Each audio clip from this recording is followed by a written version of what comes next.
Okay, so let's go over the second existential theory, which is by Viktor Frankl, and it is called logotherapy. Now, the formulation of logotherapy came from Viktor Frankl's time in the concentration camp. Now, logotherapy is height psychology, which means it elevates human potential and lifts us above suffering.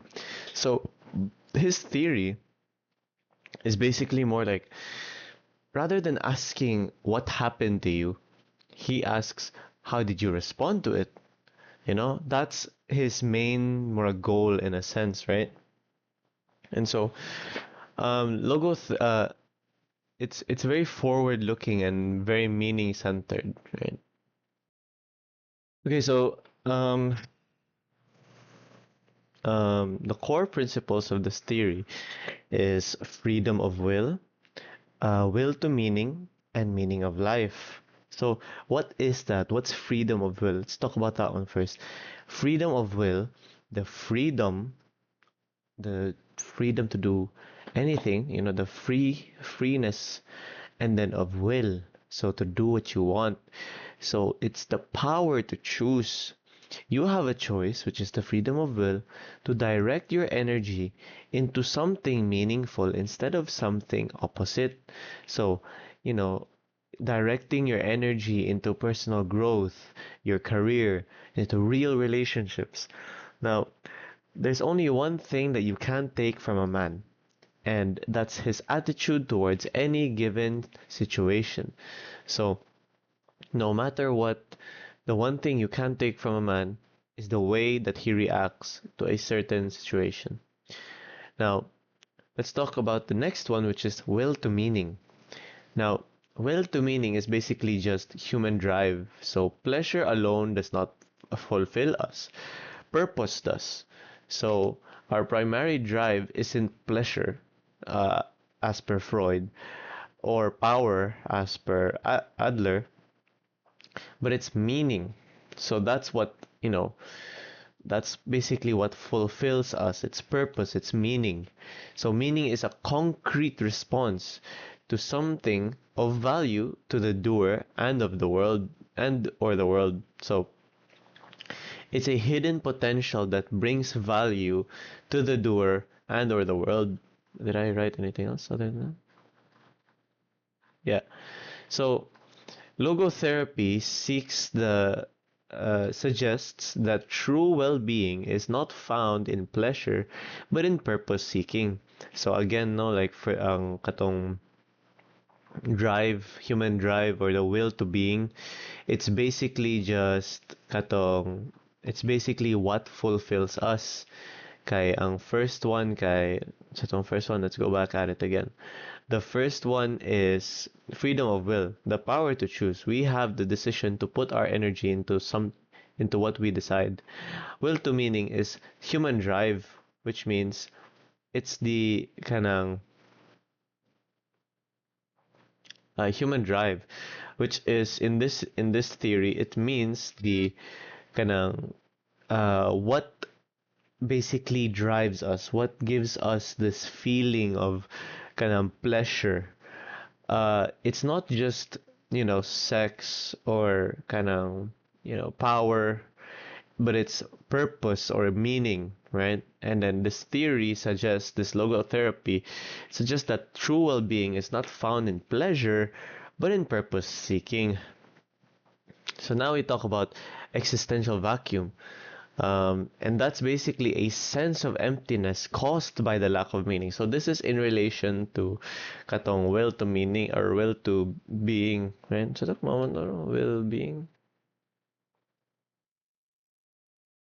will to meaning, yeah. So this is related to will to meaning because existential vacuum means because you don't know your purpose, you haven't found your purpose, you feel empty. And so it's psychological distress that arises from trauma or unconscious conflicts, but oh sorry, it's psychological distress that arises not from trauma or unconscious conflicts, but from the frustration of an unfulfilled purpose.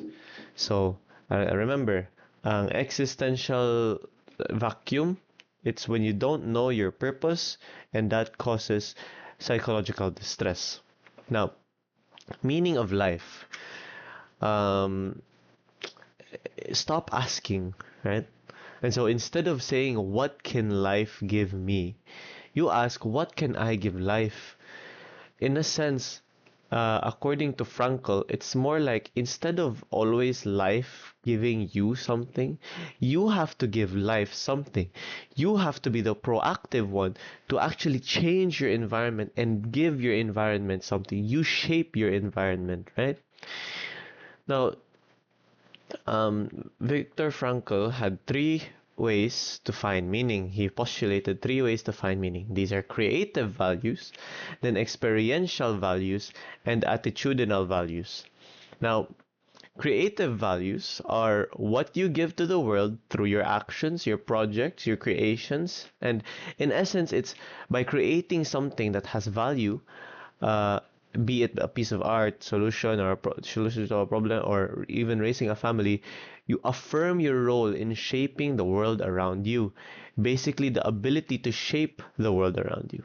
So, again, creative values is basically what you can give the world. That's basically it. And that's one way to gain purpose and meaning. It's by giving the world something, right? Next is as experiential values. Experiential meaning it comes from what you receive from the world. So this is about the experiences that you have, whether through relationships, nature, art, other kind of sensory emotional encounters.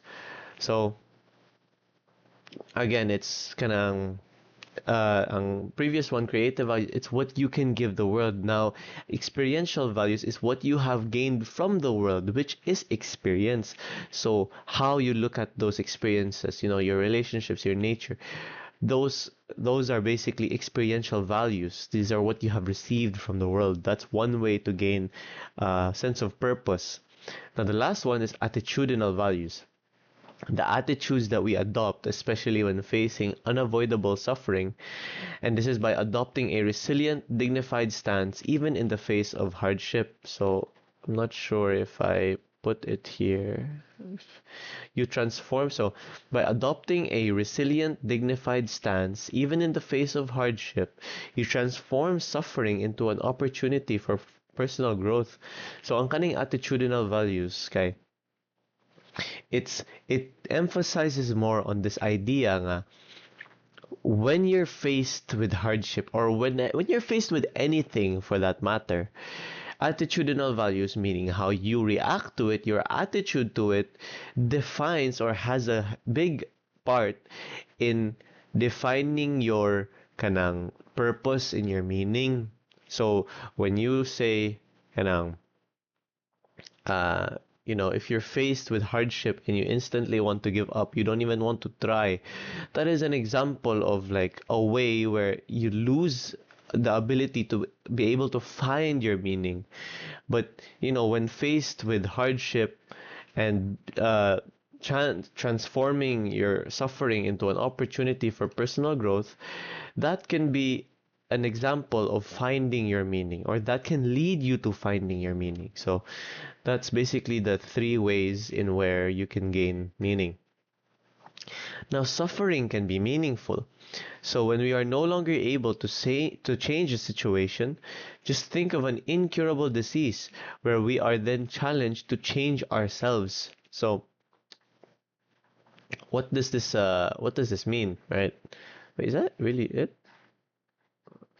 No. What? So, what does this mean, right? Suffering can be meaningful. Imagine an incurable disease. Imagine you were then in a sense, so yeah, you developed or you have attained an incurable disease. Would you, as a person, just stay stagnant and really just not really do anything about it? Or would you improve yourself because you know you have limited time and you have to spend that time wisely, right? So that's what suffering is. You transform the suffering into something meaningful.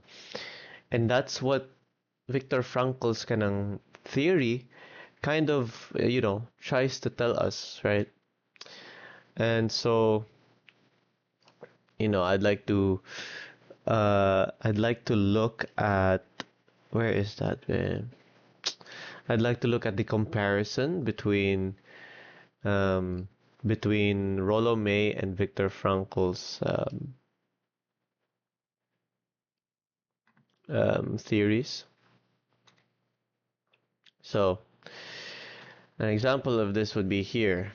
Let's just do that. So, in a breakup, Viktor Frankl would say, how can you use this experience to grow? And what meaning can you take from it? And Rollo May would say, sit with the pain. Don't distract yourself, like, yeah, face the anxiety and the loneliness head on. Go through it, experience it, and then, move on. Ang fear of the future, Viktor Frankl would say, instead of being paralyzed by fear, focus on the purpose. Focus on the purpose you can pursue now, your studies, your passions, your relationships. And Rollo May would say, feel that anxiety fully. Let it challenge you, and only by facing it will you become stronger. So, in a sense, they're different, but not really, because they're both very progressive. Viktor Frankl's is just, you know, um, Viktor Frankl's way is just much more proactive in a sense that he wants you to to take action. Yun. Rollo May is more like experience it, deal with it, have that, and then you can move on. Because what doesn't kill you makes you stronger, I guess. I don't know. Stuck in a relationship, Viktor Frankl would say you have the power to walk away and choose something more meaningful. And Rollo May would say, why do you keep choosing this? What fears and insecurities are keeping you from leaving? You have to face it. You have to look at it. Like, look at the aspects that's making you want to leave. The fears, the insecurities. What is it that is keeping you from leaving? So, yep. Existential crisis. Frankl would say, let's find a meaningful direction to move forward. Rollo May would say, sit in your anxiety. Let's explore why you feel lost. Let's go through it. So, yeah, some people, if asked which one's better, some people would need action and purpose, like Frankl, while others need to process and confront their emotions, like May. So, why am I here? Meaning is something we discover.